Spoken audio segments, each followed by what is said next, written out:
Hey guys, Dave Pratt. I'm on this project. We're at that point where we're just about finished and the homeowner stopped and asked me to come out and take a look, and he was concerned about something, and it makes total sense. So the step has a big swale to it, and we kind of did that on purpose because of the whole pitch of the whole backyard and the dramatic slope right here that you can see. So, but we're going to take it apart, we're going to fix it. There's a Belgard wall light underneath for the step so that they can always see it coming in and out.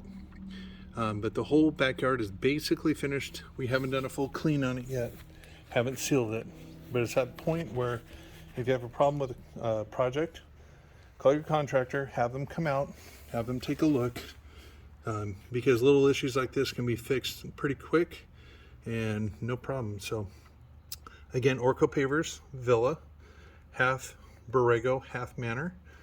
We did a nice diamond down in the opening for her, but on top it's at a 90-degree pitch all the way through. So really cool. Can't wait to show you the final part on this, and we're going to light it up with some lights in the planner. So Dave Pratt, 714-588-8634. I'm out.